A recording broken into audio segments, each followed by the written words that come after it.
Good morning everybody.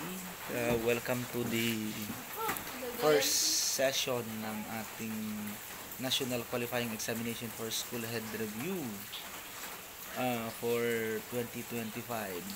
Uh, Base ko lang dito sa experience ko when I took the National Qualifying Examination for School Heads last May 2024. Ano yung mga iba't ibang ways to prepare, ano yung mga ginawa ko. Actually, luckily kako pala, isa ako sa regional top notcher ng Region CAR sa nakaraang NQuest. At isi-share ko sa inyo kung paano ko siya ginawa, ano yung mga paghahanda na ginawa ko upang sa gayon ay maging handa doon sa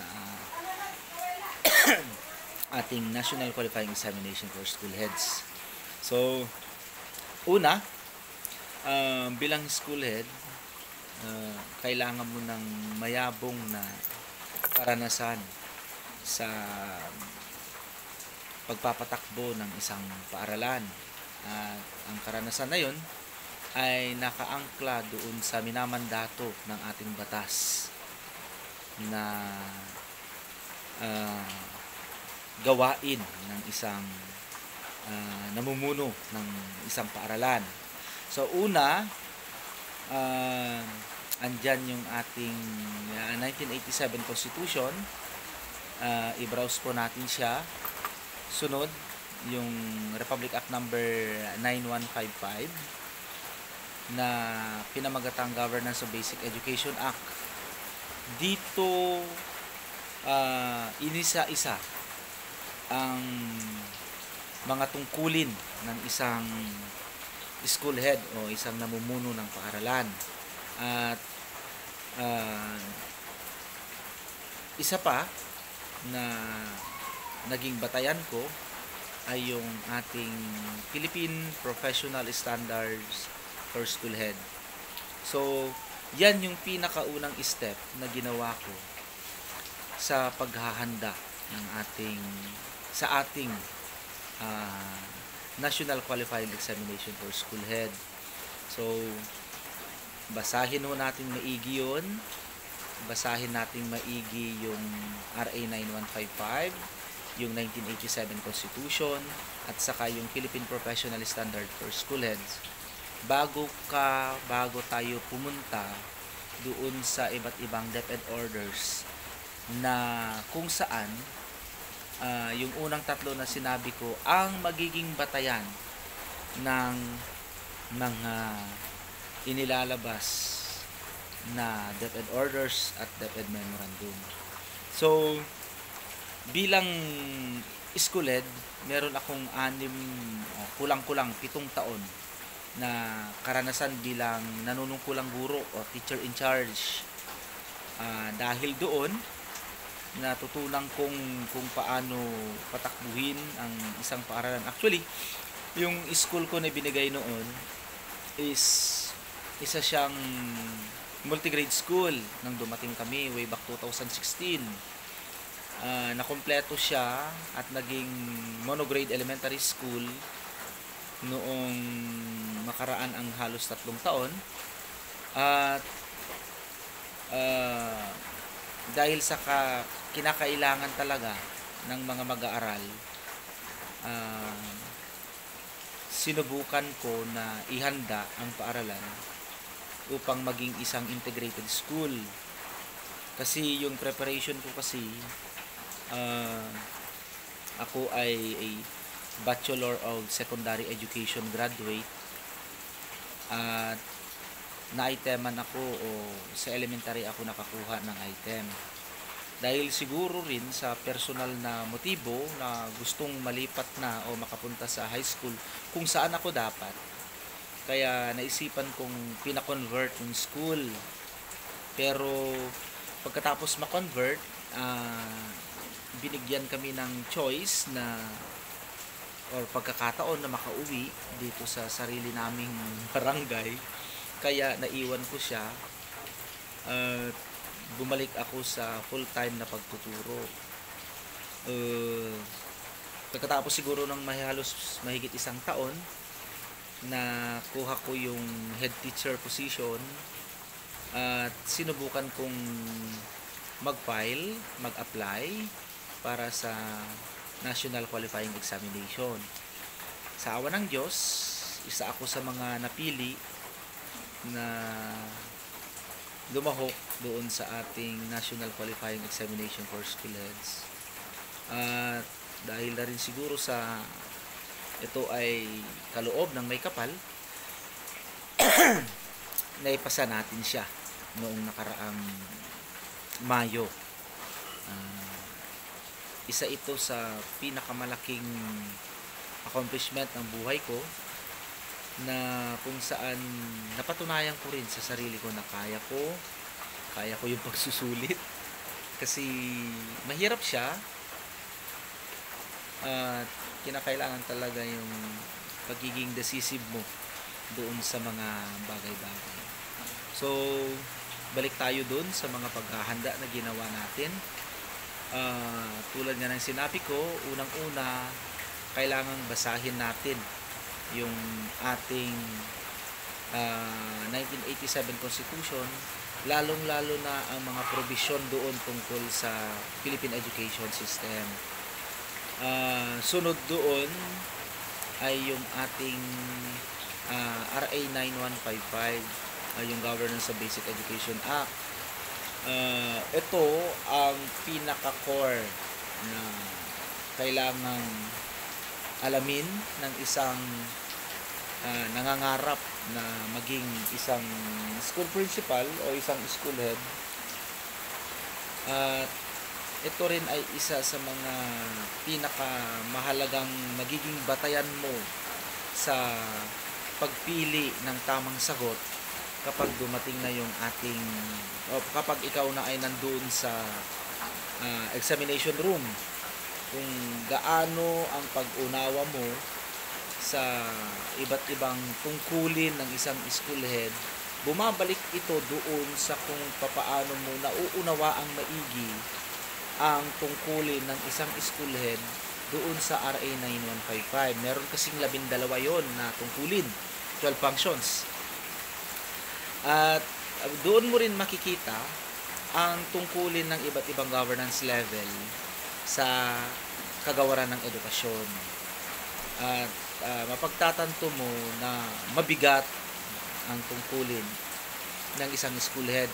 Taliwas doon sa sinabi ni Kis Escudero na ang mga school head ay nakaupo lang.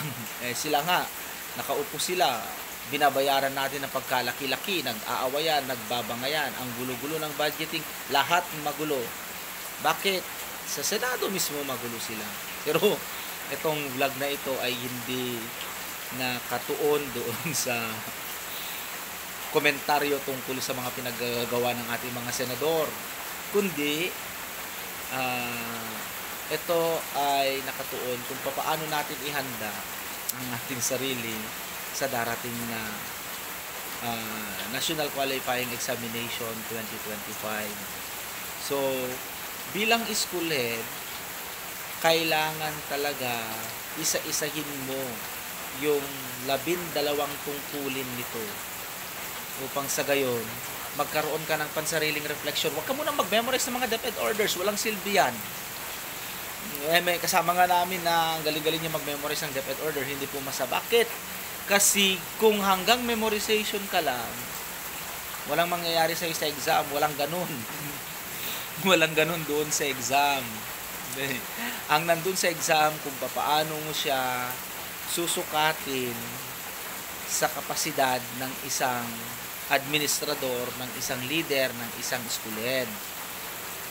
Bibigyan ka doon ng iba't ibang sitwasyon na kikilingin ang iyong desisyon bilang school head. Magiging mabunga yung desisyon na yon, tama yung desisyon na yon, sapat yung desisyon na yon kung ito ay nakaangkla sa mga batas. At ang pinakaunang batas Pangalawang batas, I should say, kasi ang pinakauna yung 1987 Constitution. Ang pangalawa doon ay yung RA 9155. So kapag memoryado mo na siya by heart, hindi ka na mahihirapan sa pag-intindi ng mga iba't ibang DepEd orders na may kinalaman sa pagpapatakbo ng paaralan. So, ganun siya.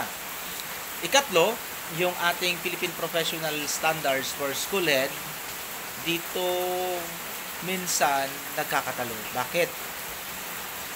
Malawak ang saklaw niya, pero kung titingnan mo yung tungkulin ng isang school head, ng isang school principal, okay, ay nakaangkla doon sa pagpapabuti ng ating mga customer.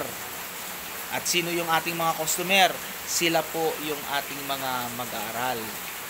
So, yung mga mag-aaral na yun, sila yung unang-una mong iisipin kapag ikaw ay gagawa ng desisyon bilang school head.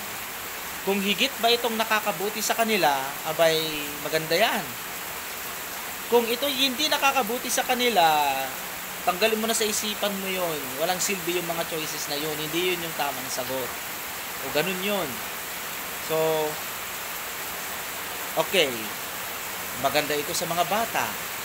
Meron pa ba sa mga choices ang tumutukoy sa maganda ito para sa mga bata?